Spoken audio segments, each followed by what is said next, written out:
Shalom and welcome to Mitzvah Torah. This year is entitled "There's No True Science Anymore." Someone said to me recently when I was quoting something from the Science Times, they said, there's no real science anymore. I said, what does that mean? I said, everyone is so biased, so subjective, you just can't trust anything. Well, if you're going to go with that approach, that's pretty scary. How do you go with any new surgeries, any medical advancements? Everything is just bias. That's a scary approach. I understand the concern. There's no shortage of bias out there in the world. One has their own agenda, but that means that's it. There's no science anymore, chas v'shalom. A person just needs to know how to go ahead and do some level of research, not directly. How many of us can really research a science topic directly? But at least to know, look for certain things. So there's certain journals, there's certain sites that are reputable. There's a source. As opposed to you go to anything on Google, you don't know what you're finding. Mayo Clinic, Science Times, pretty reputable who they're going to quote. And what you're looking for is, always want to have a double-blind study. Double-blind study means, let's say, a recent Science article, Times article is about blueberries. There's a benefit for the heart in having a cup of blueberries a day.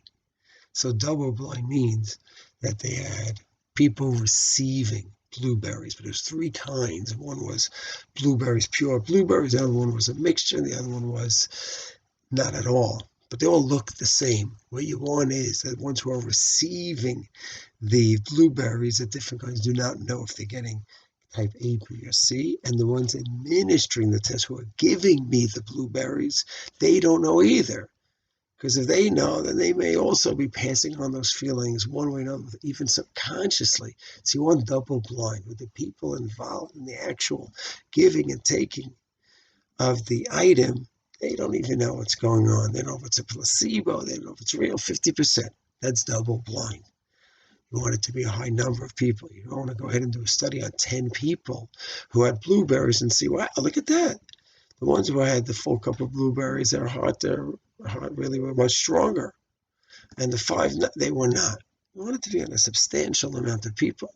You want to go ahead and make sure that the study is removing for certain natural biases that come in this population, that population. These people already were sick when they started the study. These people were marathoners. They went super health. You want to make sure all of that is teased out.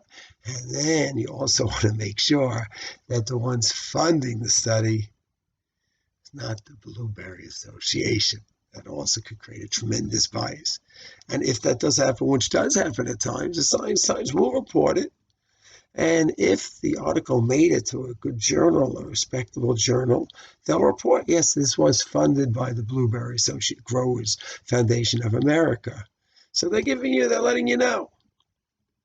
Doesn't mean it's totally biased. It just means beware. So to say there's no science, there's no advance, that's a scary, scary line. And it's false. It's just we need to learn how to tease out between good science research and try to look for the proper sites, the official sites that recognize Harvard studies where they did the study of 400,000 people over 30 years, as opposed to some fly-by-night place. You don't know who it is. It's an article on Google. You have no clue what it is. There's a huge gap between the two. Yetz Hashem, mankind should continue to fulfill.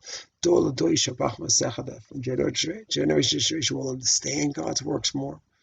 We should continue to fulfill the mitzvah of Chivshua, where man is tackling the universe, understanding it and harnessing it. Yetz Hashem, we should just continue to advance in a proper manner with Chachma, Bina, and Dat. Shalom.